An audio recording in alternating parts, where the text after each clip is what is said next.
Hello. Okay, this is Mr. Mack-Poole, and the reason that I'm making this video is for a try out on the essence of communication in history essays. So, one major mistake which I find students who are new to history make is that they write in the first and second person. They use the words I and you. Now, whilst this is nowhere explicitly on a history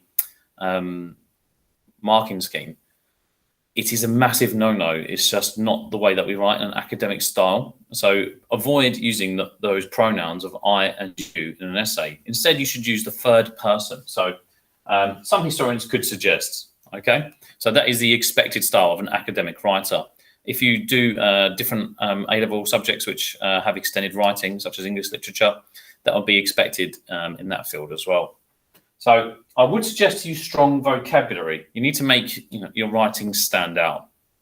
So one of the key ways to do this is, well, for example, the interview meeting had a brutal and grotesquely violent impact. So what you can see there is that I've really used quite dramatic adjectives, okay? But I've linked it to that word impact, which is a analytical trigger word in history. So other ones could be change, continuity, short-term, long-term, significance, difference, okay, opposition. These are key analytical words to use in your communication too. So I would advise you to make sure that you use those type of historical trigger words, which just get a marker's attention when you're writing. Now, one of the major pitfalls of a new A-level student is their expression. And this is just when a sentence doesn't make sense. So I know that you're under a time constraint. You only got 45 minutes to write an essay, and even adults who advanced writing skills could make mistakes if they're so time pressured. But it's just something that you should try to avoid. Have a reread if you've got any time at the end of those 45 minutes, and just make sure that your expression is pitch perfect, because it's very irritating for a marker if you can't quite understand a confused sentence. Now, spellings of subject-specific words, that's also, historians get very irritated when they're spelled incorrectly.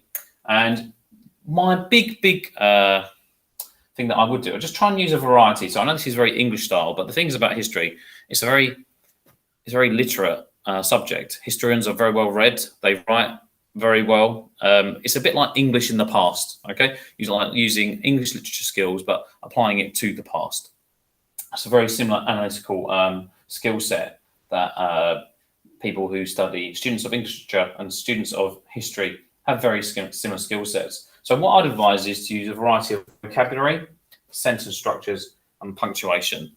Often, the students that get the best marks, often but not always, are the best writers. Okay, so it's not just a test of your memory, it's a test of your communication skills. So what I'd like you to do now is write a summary, point by point, of what I have just explained. Thank you.